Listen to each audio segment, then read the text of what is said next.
Shalom Jemaat GPDI Mahanaim Rembang.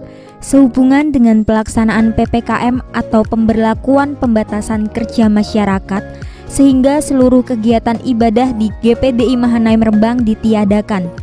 Jemaat Tuhan dapat tetap mengikuti ibadah gereja di rumah saja melalui live streaming baik di YouTube channel maupun radio Suara Mahanaim. Diberikan kesempatan bagi jemaat Tuhan yang akan memberikan korban persembahan, persepuluhan atau diakonia dapat menyerahkannya di gereja setiap hari Minggu jam 9 sampai 3 sore dan bila diperlukan bisa menghubungi nomor pengerja yang ada. Tuhan Yesus memberkati.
Haleluya.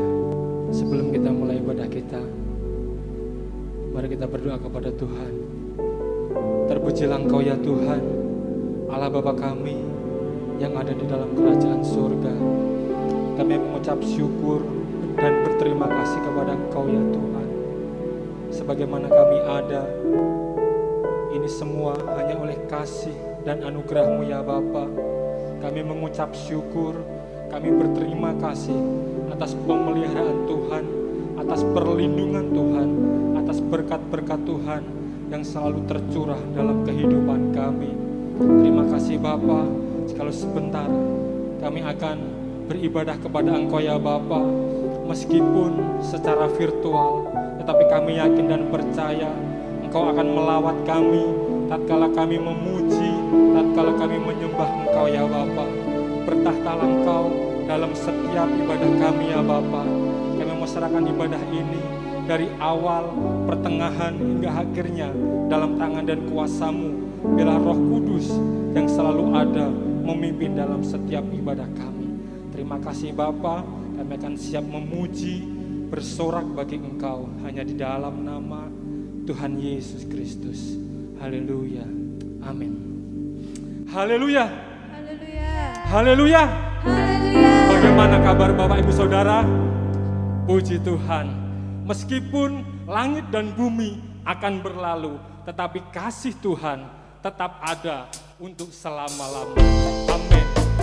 Haleluya. Amin. Puji Tuhan.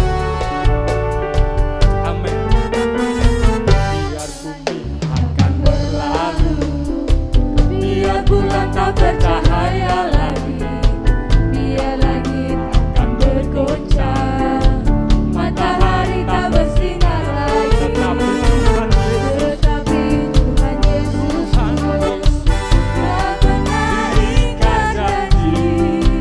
Semua yang difirmankannya pasti akan digenapi. Katakan biar bumi akan berlalu, biar bulan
Haleluya.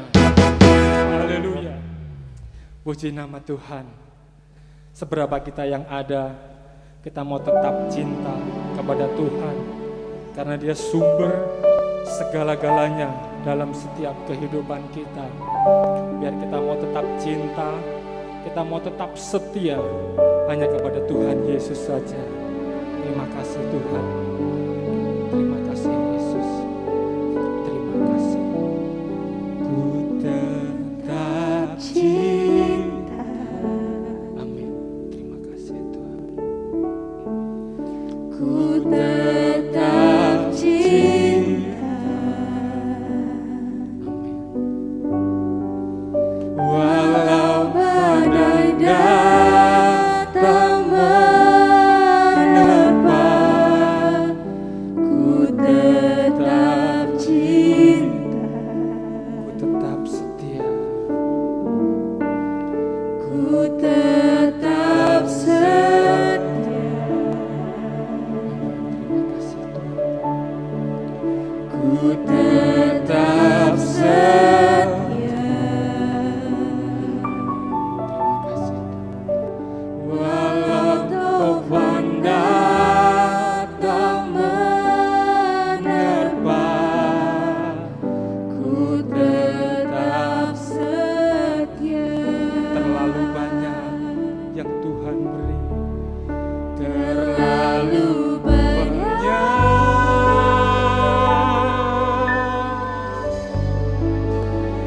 yang Tuhan telah beri.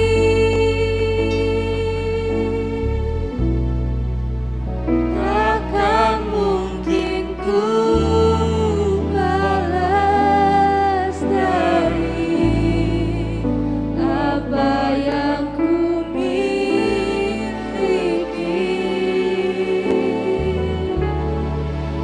Ku persembahkan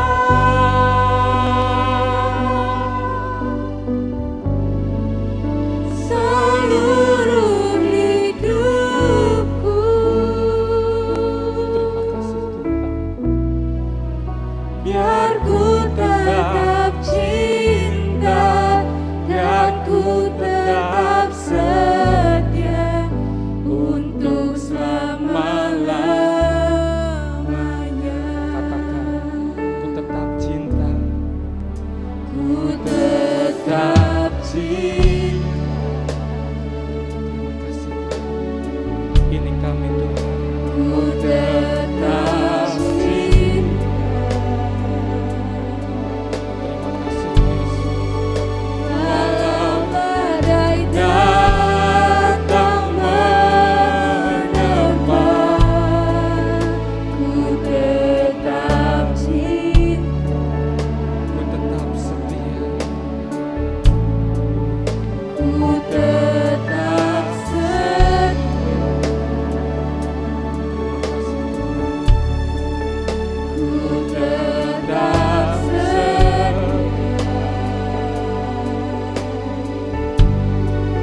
Walau topan datang menerpa, ku tetap setia. Terlalu banyak. Terlalu banyak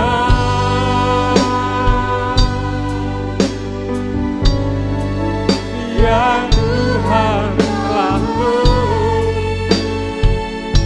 Terima kasih Tuhan. Takkan mungkin ku balas dari apa yang ku miliki. Ku persembahkan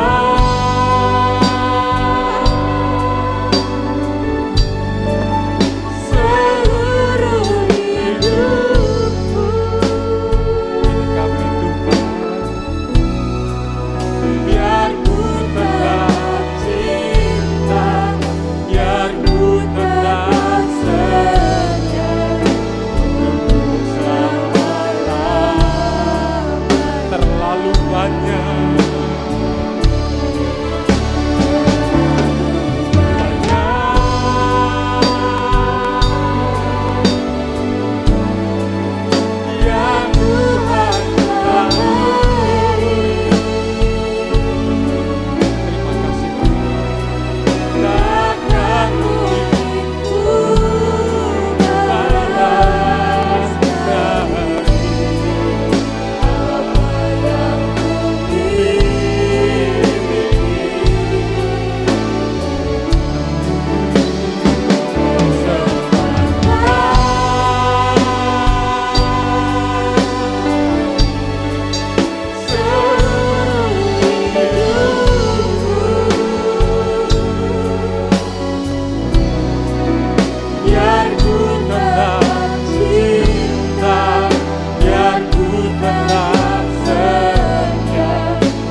seluruh hidupku.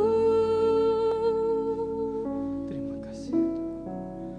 Biar ku tetap cinta, biar ku tetap setia untuk selama-lamanya.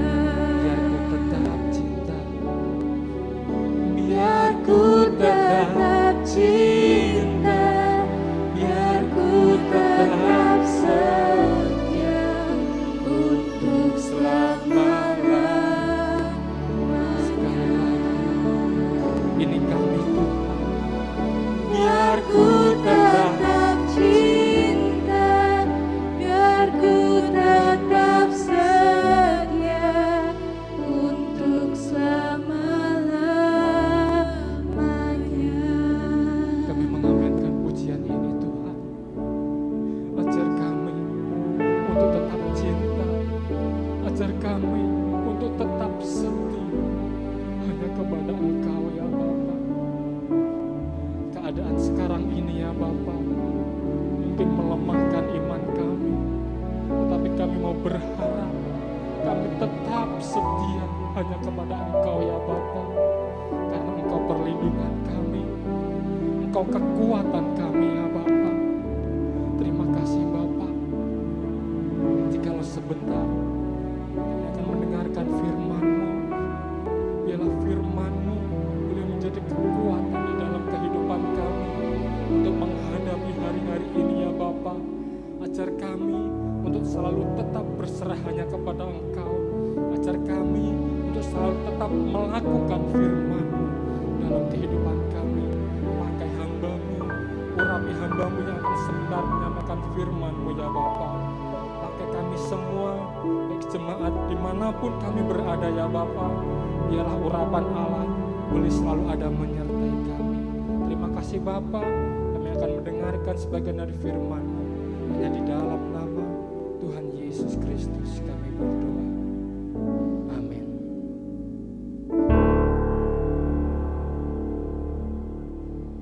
Shalom Bapak Ibu, saudara yang dikasih Tuhan. Berjumpa lagi dengan saya dalam ibadah online. Terima kasih buat kesempatan yang diberikan lewat Ibu Gembala untuk menyampaikan firman Tuhan dalam ibadah online ini. Doa kami, Bapak Ibu, saudara semua, dimanapun berada selalu dalam perlindungan Tuhan, sehat, dan hidup dalam keberkatan Tuhan. Mari kita buka firman Tuhan kita pada saat ini yang terambil dari kitab Keluaran pasal yang ke-13.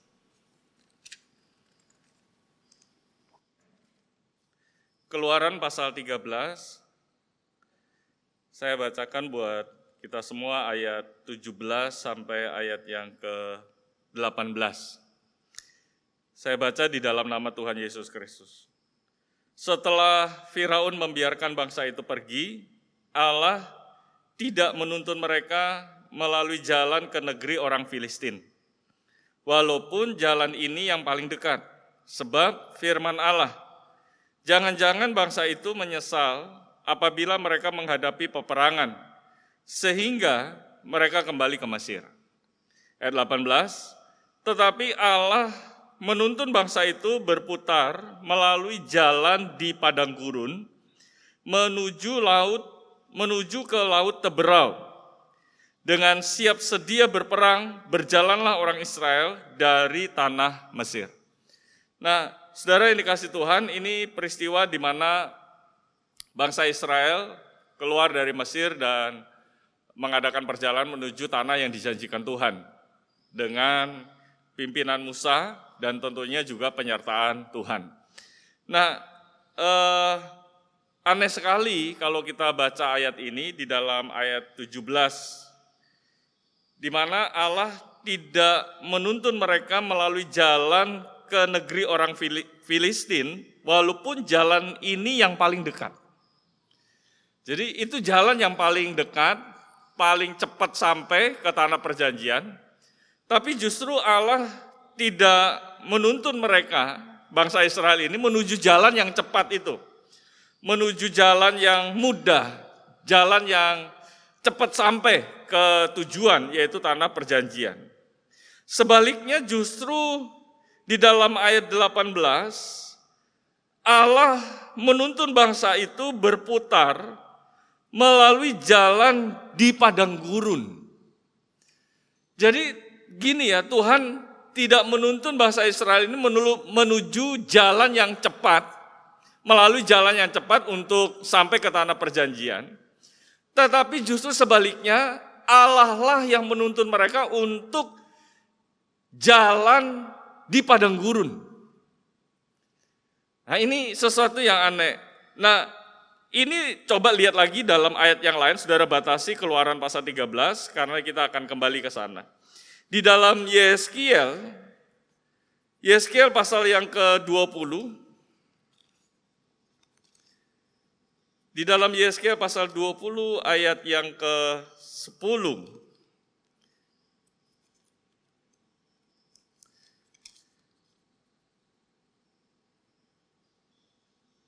Aku membawa mereka keluar dari tanah Mesir dan menuntun mereka ke padang gurun. Jadi jelas dari ayat ini, Tuhanlah yang membawa dan menuntun bangsa Israel lewat jalan padang gurun. Bukan lewat jalan yang cepat, bukan lewat jalan yang mudah, jalan yang cepat sampai ke tanah perjanjian, tapi justru Tuhanlah yang menuntun dan membawa bangsa Israel ke jalan yang namanya jalan padang gurun. Nah, kita tahu padang gurun identik sesuatu yang tidak enak, sesuatu yang tidak nyaman bagi kita. Dan kalau kita lihat dalam bahasa aslinya, di dalam perjanjian lama misalnya, bahasa Ibrani padang gurun menggunakan kata midbar. Artinya sunyi, terpencil, tandus, muram, gersang, terlantar. Dari pengertian-pengertian itu jelas itu sesuatu yang tidak enak. Di dalam perjanjian baru juga menggunakan kata eremos, mempunyai pengertian tempat yang membuat kita terancam, tempat di mana kita merasa tertekan, tempat di mana kita merasa disingkirkan. Nggak enak, saudara. Jadi, saudara yang dikasih Tuhan, aneh sekali Tuhan justru membawa bangsa Israel lewat jalan yang dimana menurut kita itu tidak enak. Menurut kita itu satu jalan yang penuh dengan tantangan, penuh dengan penderitaan, kesusahan.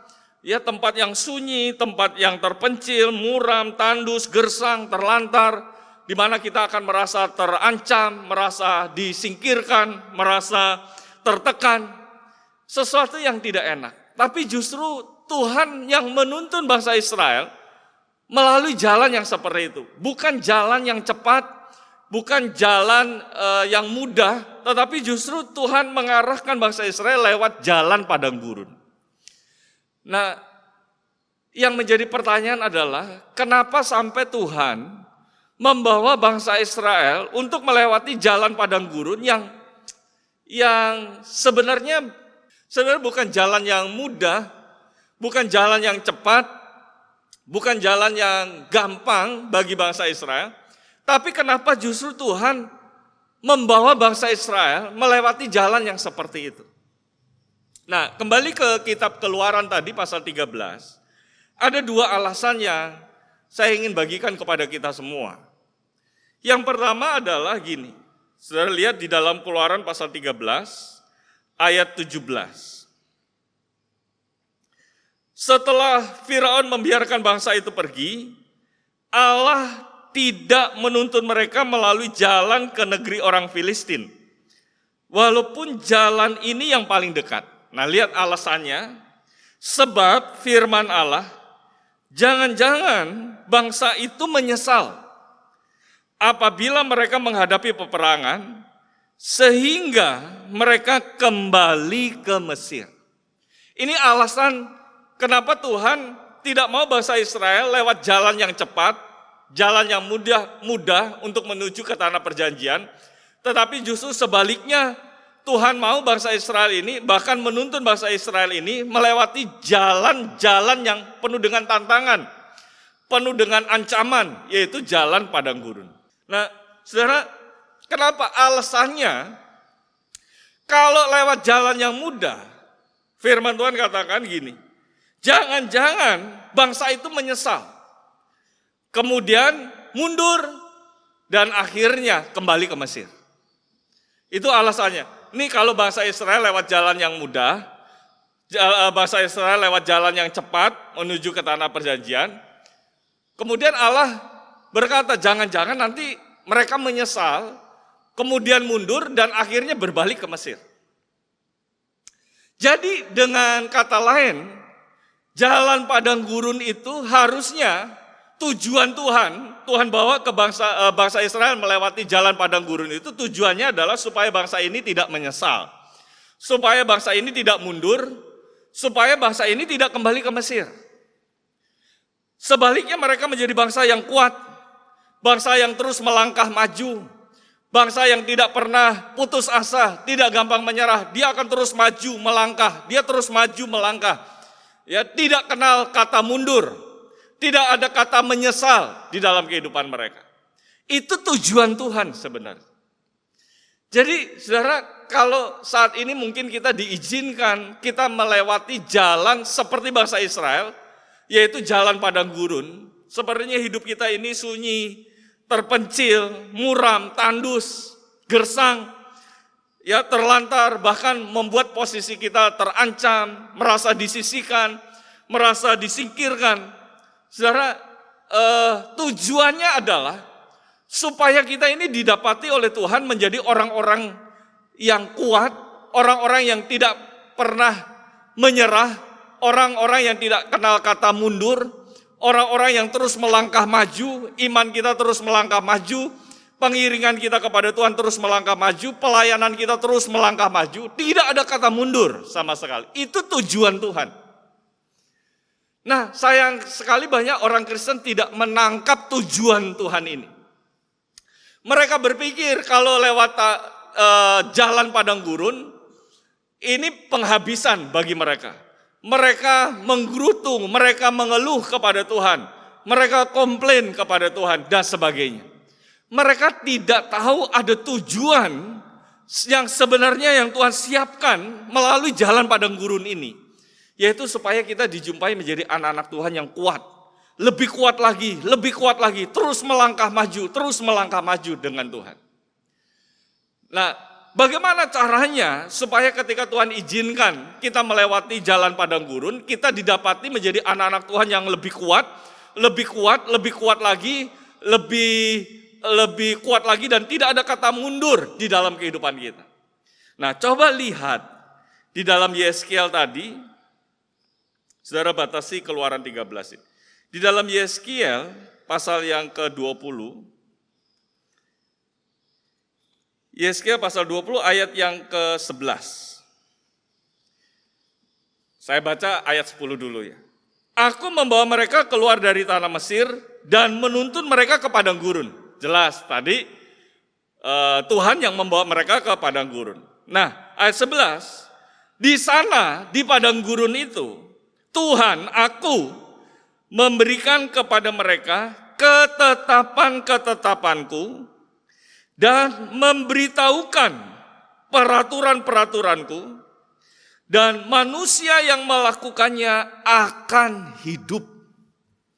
Di sana, di padang gurun itu, di jalan padang gurun itu, di jalan yang bagi kita mungkin tidak enak, penuh dengan ancaman, merasa disingkirkan, merasa dikucilkan, merasa tertekan dan sebagainya. Bagi kita nggak enak, tetapi di sana justru Tuhan memberikan ketetapan-ketetapannya. Di sana Tuhan justru memberikan firman-Nya, memberitahukan firman-Nya kepada kita. Dan Alkitab menjelaskan kalau kita melakukannya, kita akan hidup. Kata hidup di situ digunakan kata cahaya dalam bahasa Ibraninya. Tulisannya CHAYAH atau bacanya kawya. Nah, itu mempunyai beberapa pengertian ya hidup ini, yaitu recovery, pemulihan, repair, diperbaiki. Terus apa lagi? Revive, ya, hidup akan bertahan. Jadi saudara, firman Tuhan yang kita dengar waktu kita jalan di padang gurun, firman Tuhan yang kita dengar dan kemudian kita lakukan, itu akan merepair, memperbaiki mungkin kekurangan-kekurangan kita. Firman Tuhan itu yang akan merecovery, memulihkan kehidupan kita yang sudah mulai mungkin pudar, semangat kita pudar, pengiringan kita kepada Tuhan mulai mundur dan sebagainya. Dan melalui firman Tuhan di padang gurun itu merecovery kehidupan kita, memulihkan, sehingga membuat kita hidup lagi, revive lagi. Jadi saudara yang dikasih Tuhan, mari kalau saat ini Tuhan izinkan kita mengalami pengalaman padang gurun, percayalah tujuan Tuhan supaya kita menjadi anak-anak Tuhan yang lebih kuat lagi, iman kita nggak pernah kenal kata mundur, pelayanan kita nggak pernah kenal kata mundur, terus maju, terus melangkah, terus berjalan bersama dengan Tuhan.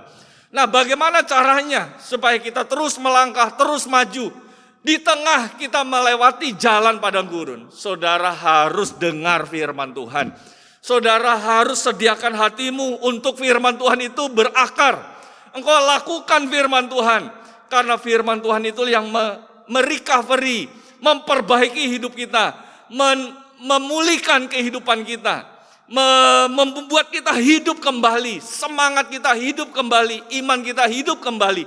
Dan itu akhirnya membuat kita akan kuat, tambah kuat lagi bersama dengan Tuhan. Karena itu mari di tengah situasi seperti ini, saudara harus sediakan waktumu untuk dengar firman. Sediakan hatimu, buka hatimu untuk firman Tuhan itu masuk, berbicara di dalam kehidupan kita. Kerjakan firman Tuhan itu. Jangan justru pengalaman padang gurun ini membuat kita akhirnya mengabaikan firman Tuhan, tidak melakukan firman Tuhan, tidak mendengarkan firman Tuhan. Justru firman Tuhan inilah sumber kekuatan kita. Firman Tuhan inilah yang membuat hidup kita dipulihkan oleh Tuhan. Yang membuat hidup kita kembali semangat lagi. Iman kita dipulihkan oleh Tuhan.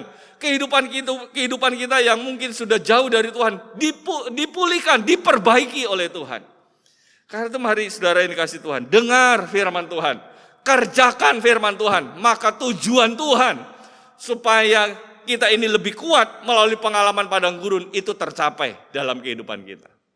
Nah, kembali yang kedua di dalam Keluaran pasal 13.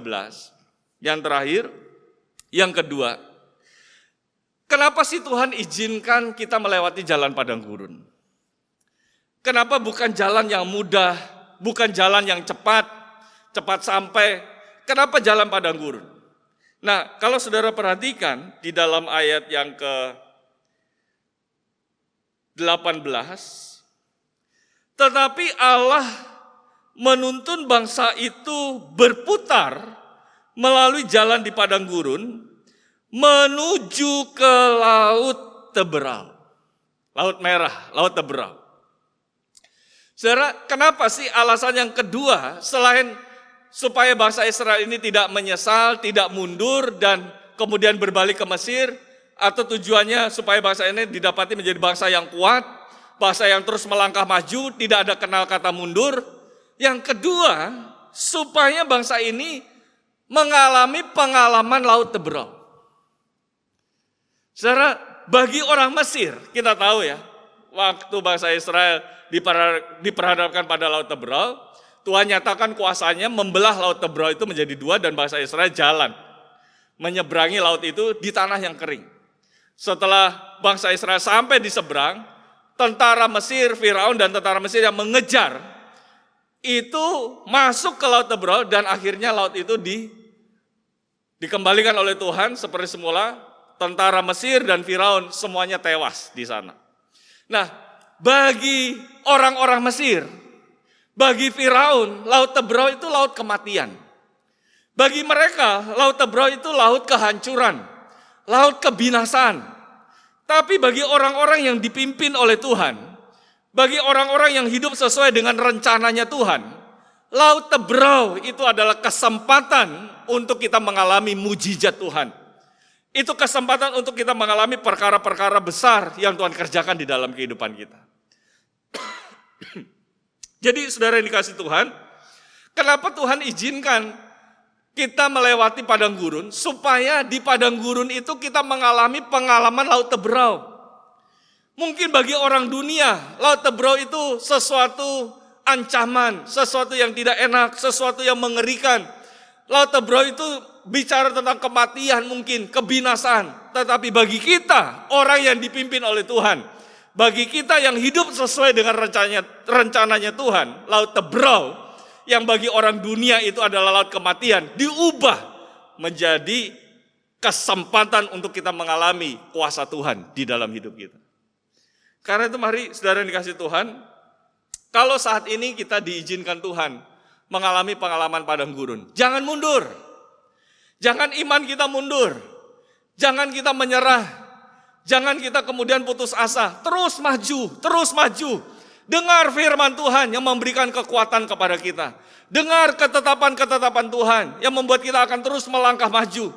Kenapa? Ketika kita melangkah maju, engkau akan sampai kepada pengalaman Laut Tebrau, di mana kuasa Tuhan dinyatakan dalam kehidupan kita. Kalau saudara perhatikan tokoh-tokoh Alkitab, semuanya, hampir semuanya, mengalami pengalaman padang gurun. Dari Yusuf, Yakub, Yusuf, Musa, mengalami pengalaman padang gurun. Daud, kemudian sampai Yohanes Pembaptis, bahkan Yesus sendiri mengalami pengalaman padang gurun baik secara hurufiah maupun secara non-hurufiah. Mereka mengalami pengalaman padang gurun, saudara. Dan ketika mereka melewati itu, mereka akan benar-benar berjumpa dengan pengalaman Laut Tebrau. Tuhan nyatakan kuasanya, Tuhan nyatakan mujizatnya, Tuhan nyatakan perkara-perkara besar di tengah-tengah perjalanan iman mereka. Karena itu mari saudara yang dikasih Tuhan, di tengah situasi pandemi COVID yang akhir-akhir ini mulai rame dan tidak sedikit membuat orang mulai takut, khawatir tentang hidupnya, tentang ekonominya, tentang usahanya, tentang keluarganya, kesehatannya, dan sebagainya. Mari saudara, bagi orang dunia mungkin berpikir ini kematian, ini kehancuran, ini jalan padang gurun yang membawa kita kehancuran, kebinasan. Tapi bagi kita, orang yang dipimpin oleh Tuhan, orang yang hidup sesuai dengan rencana Tuhan, jangan mundur. Jangan kita kembali ke kehidupan kita yang lama, ke Mesir. Terus maju, melangkah maju, iman kita terus maju. Sampai kita mengalami pengalaman Laut Tebrau, demi Laut Tebrau, Tuhan sediakan di dalam kehidupan kita. Tuhan memberkati kita semua. Amin.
Mari saudara-saudara sekalian kita tundukkan kepala kita sama-sama berdoa. Tuhan Allah Bapa di dalam sorga, Yesus Kristus, kami datang kepadamu, kami bersyukur dan berterima kasih kepadamu. Kalau Tuhan sudah memimpin ibadah kami dari awal hingga penghabisan, Tuhan sudah berkati kami dengan firman-Mu. Kami yakin Tuhan selalu bersama dengan kami. Kuat kuasa-Mu selalu menyertai kepada kami, sehingga kami boleh menjadi anak-anak Tuhan yang kuat di dalam kekuatan kuasa-Mu. Tuhan, kesempatan ini kami berdoa buat negara dan bangsa kami. Kalau hari-hari ini diresahkan dengan adanya COVID-19, Tuhan, penyebarannya begitu Tuhan luar biasa. Tapi Tuhan, Engkau Allah yang berkemurahan, Engkau Allah yang hidup, Allah yang kami sembah, Allah yang selalu mendengar jeritan doa kami ya Tuhan. Kami berdoa, lalukanlah awan gelap dari negeri kami ini. Segala sakit, penyakit, musibah, oh Tuhan, yang terjadi hari-hari ini Engkau lalukan dari bangsa kami, dari anak-anak-Mu Tuhan. Terima kasih, kami berdoa buat pemimpin bangsa kami, Bapak Presiden, Wakil Presiden Tuhan, Wakil Rakyat, MPR, DPR, para menteri ya Tuhan. Begitu juga kami berdoa buat pimpinan daerah, desa ya Tuhan, baik Tuhan gubernur, wali kota, bupati, camat, lurah, RT, RW. Engkau beri hikmat dan akal budi kepada mereka sekalian untuk memimpin negara kami menuju keadilan dan kemakmuran. Injil-Mu dapat diberitakan dengan bebas ya Tuhan. Terima kasih Tuhan, seberapa banyak anak-anak-Mu Tuhan, Engkau berkati kami semua dengan berkat-berkat, kasih sayang-Mu selalu menaungi kami. Kami berdoa buat mereka yang terpapar sakit di rumah sakit, baik yang isolasi mandiri ya Tuhan. Engkau jamah mereka, sembuhkan mereka dengan mujizat-Mu Tuhan. Kami berdoa buat para medis, baik dokter, perawat, Tuhan bidang, juga pegawai rumah sakit, pegawai apotek. Engkau lindungi mereka di dalam menangani orang-orang sakit, sehingga mereka tidak terpapar ya Tuhan. Mereka boleh kuat Tuhan untuk menangani, merawat orang-orang sakit dengan baik ya Tuhan. Terima kasih ya Tuhan, terima kasih ya Tuhan. Keamanan negara kami, baik TNI, Polri Tuhan, juga Angkatan Laut, Angkatan Udara, Engkau lindungi mereka di dalam menjaga keamanan negara kami, karena tidak jarang mereka mengalami ancaman dari para teroris Tuhan, dari residivis, dari pengedar obat-obatan terlarang, dari orang-orang yang tidak senang negara kami aman sentosa. Marilah Engkau lindungi supaya mereka dapat menjaga negara kami dengan nyaman, dan negara kami boleh aman sentosa, dan kami boleh beribadah dengan bebas di negara kami yang tercinta ini. Kami berdoa buat TNI yang dikirim di perbatasan. Engkau lindungi mereka, lindungi keluarga mereka. Henter sebentar Tuhan, beserta dengan kami sekalian umat-Mu. Kasih sayang-Mu selalu menaungi kami Tuhan. Terima kasih Tuhan, terima kasih. Damai sejahtera-Mu, kasih sayang-Mu, berkat-Mu selalu menyertai kepada kami sekalian umat-Mu, mulai hari ini sampai Yesus datang kembali. Terima kasih Tuhan buat berkat-Mu. Kami terima di dalam nama Tuhan Yesus Kristus. Haleluya. Amin.